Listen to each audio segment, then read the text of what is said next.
Welcome back, my warrior brothers and sisters, and everyone in between, doggies, cats, any animal. All animals are warriors somewhere in their heart. Anyways, I just finished video or 20 key principles of the Mokjong number 3, which was structure versus speed. And I wanted to mention that number 4 is going to be strength versus sensitivity. So we'll talk about that. Something to chew on there. Over my head is the full moon. And the skies here in Albuquerque are amazing. And it's a full moon tonight. Actually, it was already full moon earlier today. It's usually during the day. As my wife instructed me. And this is called a super full moon. So it's like one of the most potent of the year. It's, anyways, if you watch astrology or look into it, you'll see that, oh, I'm sorry, I don't mean to hit the table here, that it's a pretty powerful night, powerful day. The moon represents your emotions, so very, very emotional. Oh, something else I want to catch up on, 2 things, then I'll get into today's story time with Uncle David.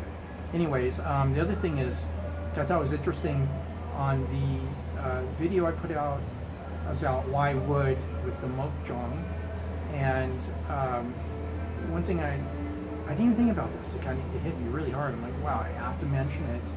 So to me, it's interesting because it has to do with Chinese medicine. Is actually Chinese philosophy, methodology, life. It's not just about medicine. It's all tied as one.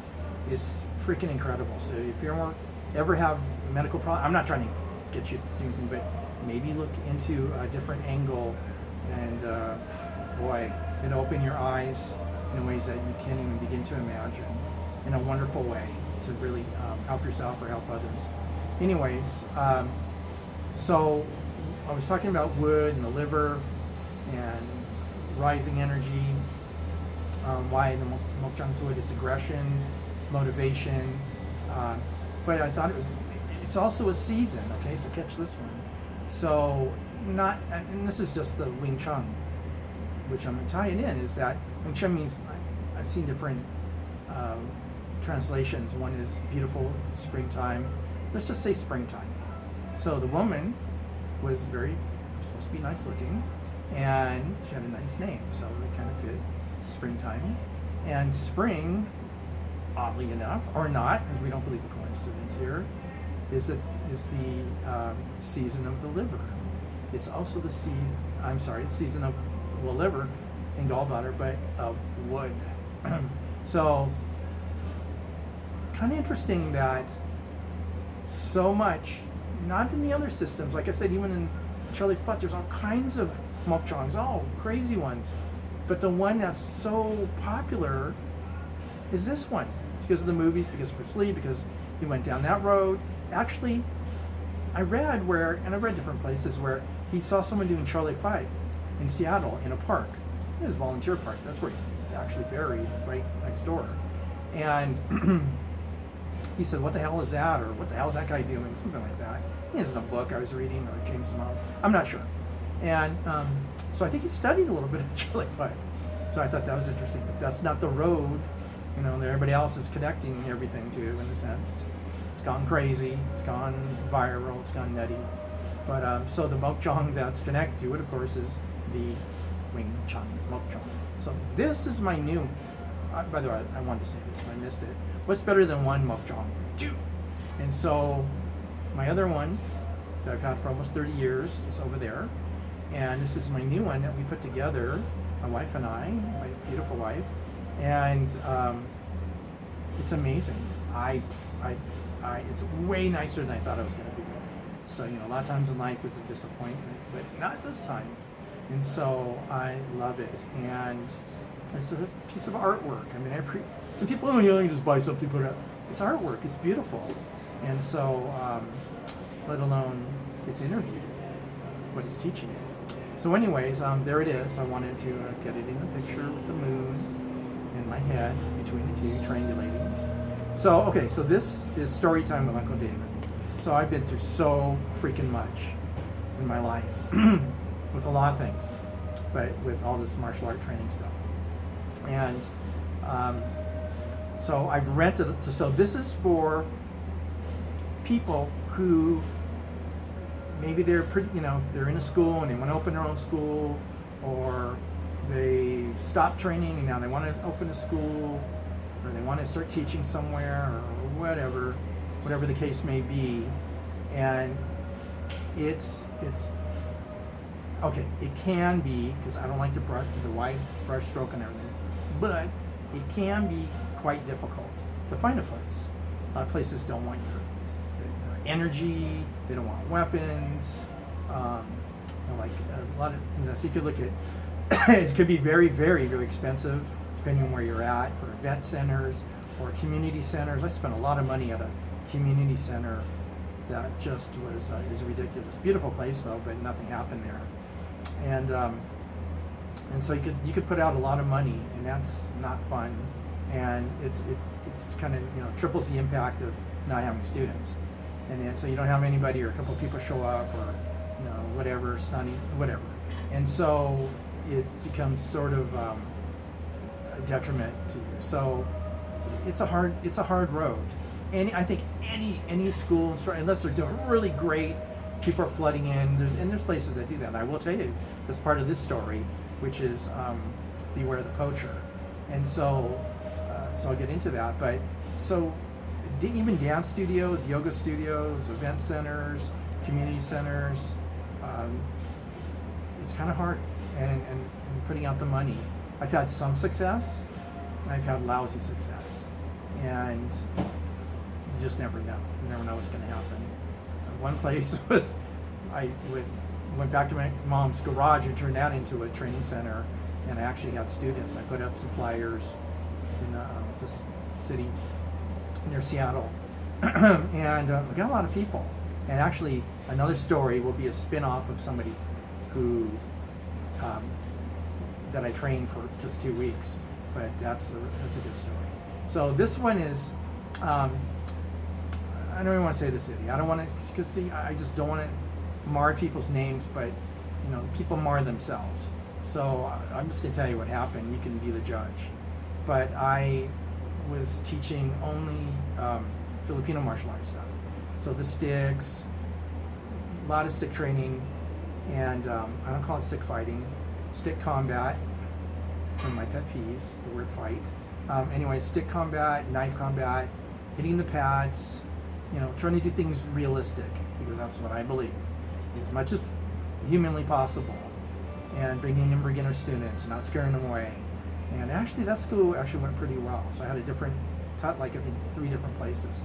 But one of the places, which was between my home and my office for the Chinese medicine, was there was we'll just say a traditional type gis and belt place. And they're packed. This place is actually on one of the busiest roads in Washington State. And so good for them. And super, super packed all the time. And he was charging a fair amount of money for what he was teaching. And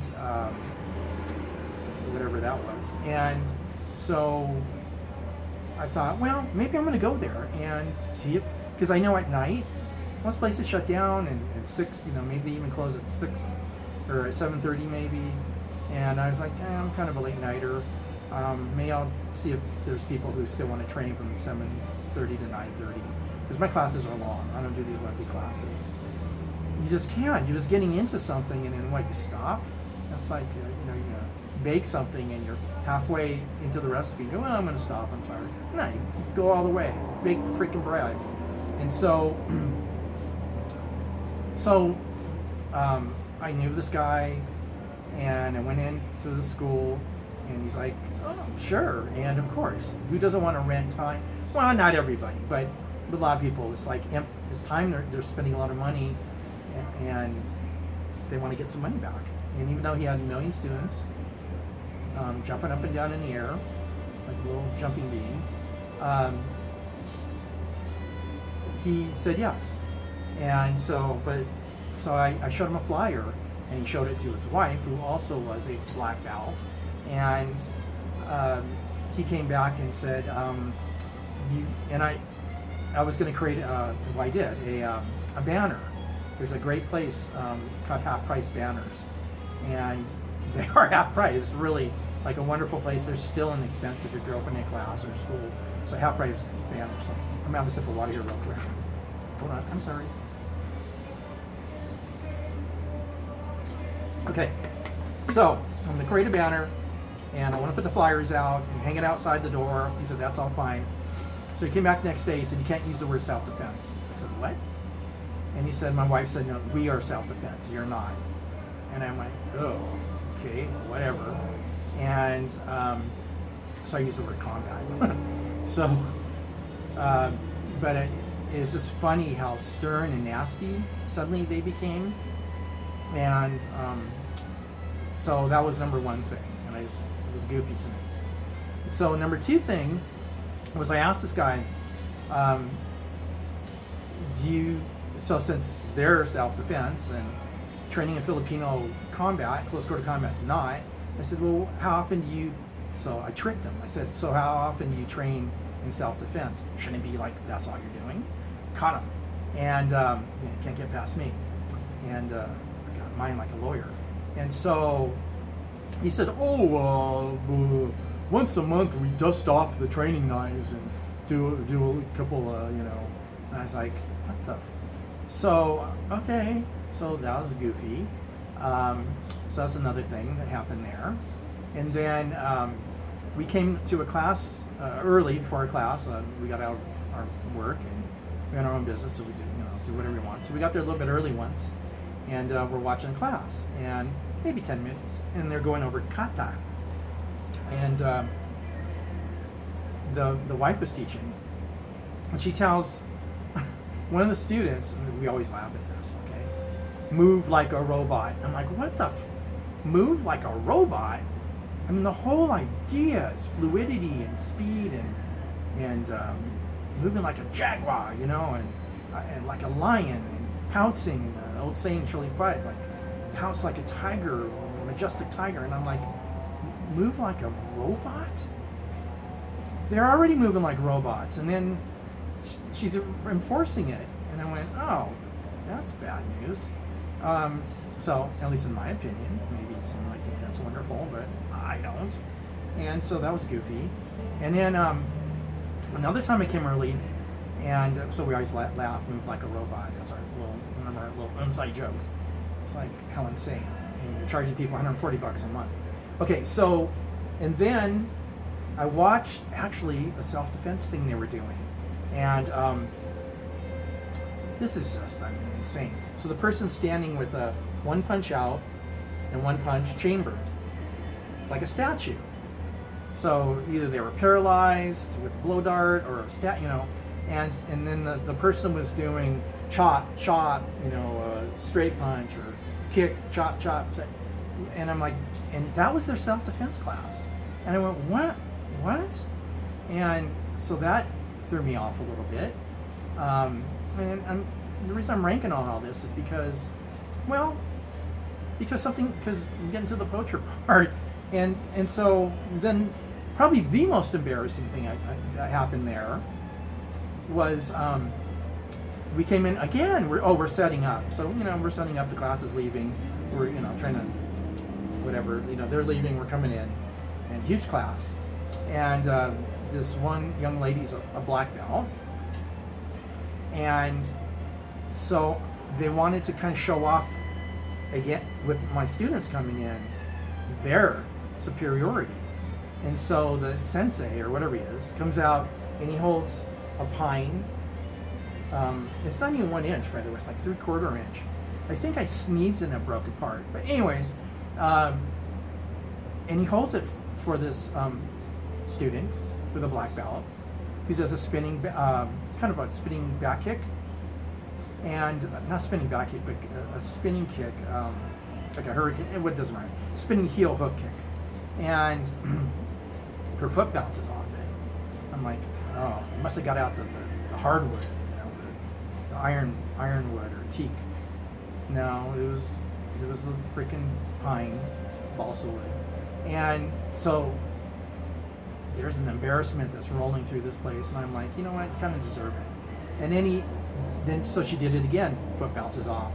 Third time, no, it didn't break. Foot bounces off. And that party was over. And, we didn't laugh. I don't laugh at people. I think it's pathetic is what it is. And and everybody's embarrassed on their side, and they're just leaving.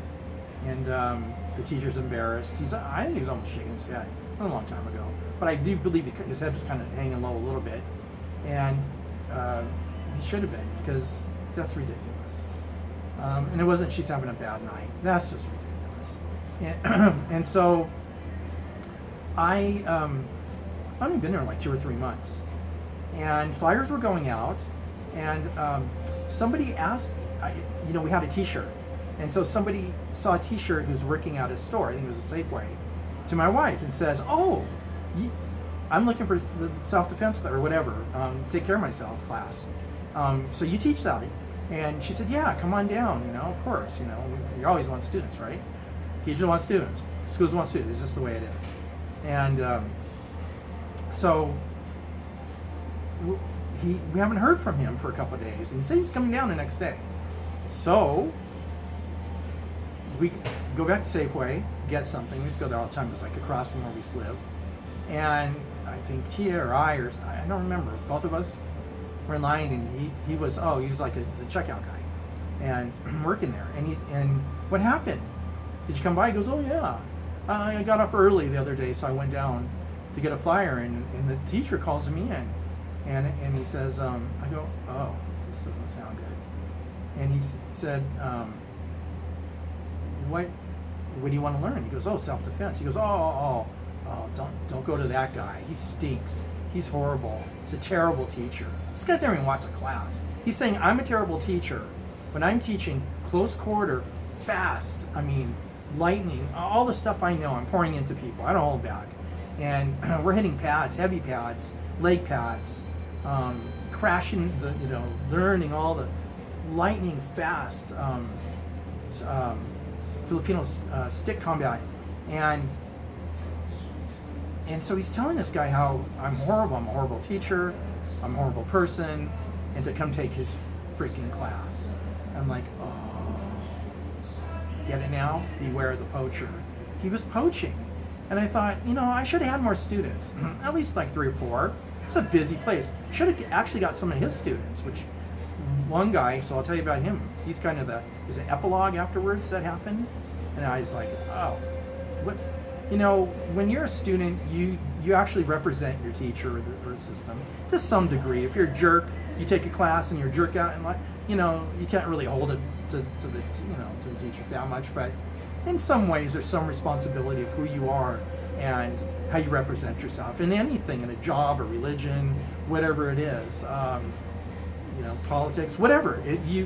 I think, I'm honest. I'm just tell you how I feel. And so you should represent yourself with some honor. And so, let alone the teacher, what dishonor. I was actually a little shocked, a little pissed. And I told him, I said, "You're poaching my students, I'm leaving." He goes, "Oh, all right, fuck off, go." And I'm like, wow, that's a great way to end a relationship. And that was just insane. This is the guy, all the things I told you, horrible stuff. And then what was funny is I saw him like a month later teaching mixed martial arts. Like he bought a bunch of these dummies and they were like doing these seminars. So he just jumped on board so he could make some money. And I don't even know. I was watching the class, it was ridiculous.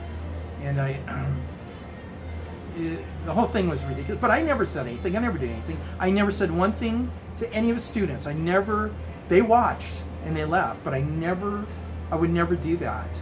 If somebody moseys over, I say, you need to ask your instructor, can you take this, alongside what you're doing? Or you should maybe leave because you're not happy if you're talking to me, and let them know and show respect and say, I'm going to try this other stuff. And, I just don't believe I believe in karma. So yeah, I do, actually. I live by it. And so I left. So a few months later, now this is a weird story. When I was advertising for the same class, somebody emailed me and said, can I come watch your class I want to show my two boys what I did in college. I'm like, what? It was odd.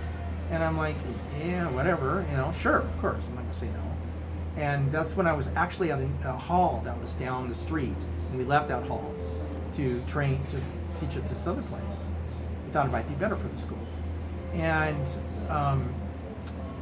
so the same guy, and so I see him 3 or 4 months later, 6 months later, whatever, after leaving.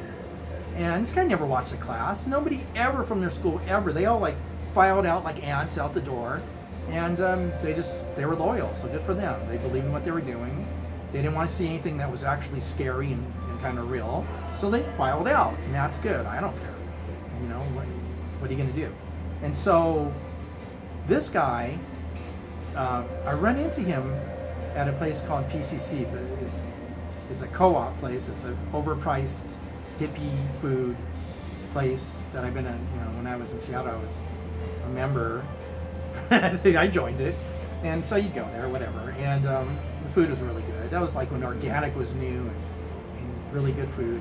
So, which is important, but a lot of really overpriced stuff. Anyways, there was one in the east side of Seattle, east of Seattle, and so this guy was there, and he gets out of his car with his two sons, and he sees me, and the POS comes up to me. I just can't believe it. He comes up to me and says, "Oh, you're that seafood. You're that lousy seafood. You're horrible. You're a terrible teacher." And I'm thinking, I'm gonna pound this guy into the ground. I'm like in front of his little wimpy sons who have black belts, and I'm like, "Are you kidding? I'm not. Everyone thinks that, but I'm like, are you? What is wrong with you?"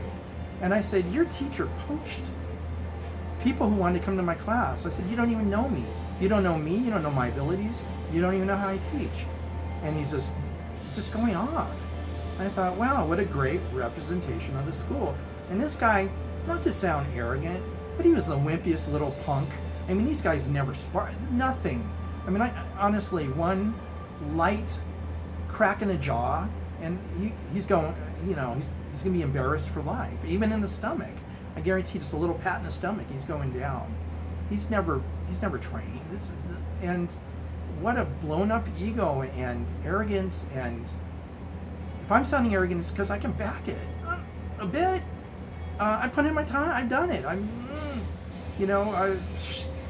At that point, it was like 35 years at Charlie Five. I know how to manifest power and hurt somebody really bad. And I can't believe how he's speaking to me. Okay, so forget that part. I'm saying that because he's challenging me in a sense, so I'm challenging him in my mind. That's all. And so what a dick. My wife is actually inside getting something, and my dogs are in the car, so it's kind of warm. So you can't leave dogs out in the heat. And so he goes in, and I'm just shaking my head going, what a turd. And he comes out and gets, I don't know if you're a bad anyone like this, but they're the asshole, and they want to make you the asshole. So what does he do? He goes and he looks under his car, looks under every tire. What, he thinks that like razor blades and knives and bombs and stuff and some type of toxic powder. I mean, what is wrong with this schmuck? And I'm looking at him, and he finally gets in his car and drives away. And this is the same guy who wrote me, asked me if he can bring his little sonnies to come watch a class. It's just the same guy, which is weird. And I thought, why don't you just train in the class instead of like, I did that in college. No, you didn't. And that was the end connection with this horrible poacher. I'm the one who's wrong. I was the one who's wronged and never ever said or did anything. I abided by their laws and their thoughts and ideas. Always cleaned the place up. Made sure the bathroom was clean. Even picked up some of their stuff that they left. And that's the things you get. So, beware. Now, my point of this is, whatever. I've been through it a million times, by the way. That wasn't my first rodeo. Beware. Even of a place that seems kind and gentle. Kind and gentle yoga. Yeah. And I'm not saying everybody, but they're just as ruthless and bad mouthing as anybody else, maybe worse. And so, if you're going to go rent a place and start at home. Maybe start at a park. I used to watch people train at Volunteer Park in Seattle. That was, like I said, next door to the Volunteer. I'm not sure if that's what it was called. Outlook, where Bruce Lee and his son were buried, and not Hendrix. Hendrix was more. If you want to know the truth, it was more where that school was at in that city, and that's a huge shrine.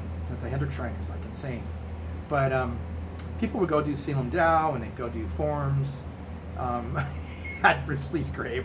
We'd go drive by it and see it, and just pay your respects. And you see somebody there doing Selim Dow in their fist, and so and I thought it was cool. So someone with honor and respect, at least I hope, at least from the outside. And so be careful. Be aware, be wary, and everything else in between. The people poaching from you. You have to protect yourself, just like you have to protect iron head with iron fist. Just kidding. Glass head with iron fist. What did my wife say? Glass fist with iron head. No. Anyways, I'm just joking around. Protect yourself, protect your school, protect all the training you've done, protect the money you're putting out. Don't trust anybody. Sorry. One president said, trust but verify. I say don't trust and always verify. And maybe teach in your backyard. We moved here, and this is my outside, what you're seeing and the stuff we have here. It's my home. And I actually went to rent a place here, like a moth goes right back to the flame, and have the most horrible, I don't even know what you want to call it, business transaction-ish, with a yoga place. The lady was absolutely freaking insane, out of her mind, one of the worst business people I ever met, and disrespectful. And she's teaching, and I'm like, no, don't do that. And it's just, do something else. Teach cutthroat, business tactics, or be who you are. Be honest to thyself. So maybe find a garage, be autonomous if you can. Somehow teach out of your garage so you can somehow find your own place. Now, I know there's places where people get along and everybody's happy, and there's different styles and but I don't know, be careful with that. There was a school in Seattle that had 3 different styles, but I think they were all friends or something. They weren't, and I think they all shared, maybe like tips, everybody puts the tips together and then splits them evenly. I don't know, maybe that's what happened. I'm just speculating. But be careful. Be aware of the poacher, because they're out there and they want your students. They don't care about you, and they want your rental money, and they want everything else. And do I sound jaded? No, I'm just realistic. I don't know, whatever. It's happened a million times. Was it in my astrological forecast? Maybe other people have the best connections in the world and things are perfect. I'm glad. Good. There's a guy on YouTube, is the Wing Chun, one of the guys I think is wonderful, and I can see he's teaching like at a dance studio. He probably has a good relationship. I think he's pretty on the ball, and and he's a great teacher, so he has nothing to worry about there. But and I'm not saying every place, but I'm saying it happens, and to be not to be naive and think it's not going to happen when your back is turned. Things are being said about you, or it's just kind of a human nature thing. So, and not, everything bad is human, but this is kind of one of the bad sides, just nature of the world. So, that's one of my stories. I said it wasn't going to be pretty on the other video. Maybe it's not. Maybe it is. Maybe it's helpful. So, the next video on the 20 principles is going to be, did I say this already? Strength versus, or the opposite, yin and yang, sensitivity. And so all the S's are important: the speed, structure, strength, sensitivity. But these are kind of counterbalancing ideas, and I'm just bringing them up for an awareness, just like this video. And I've been wanting to tell a story for a long time. So I think, wow, yeah, I seem to just be doing these 30-minute videos. They're entertaining. You could be doing something else. You could be throwing your punches and doing your kata while you're listening and all that. So you don't need to be looking at me. Anyways, there's the moon rising. And happy Moon Day, Monday, super full moon night. Take care. And video number 4, principle, is coming up right around the corner. Bye-bye.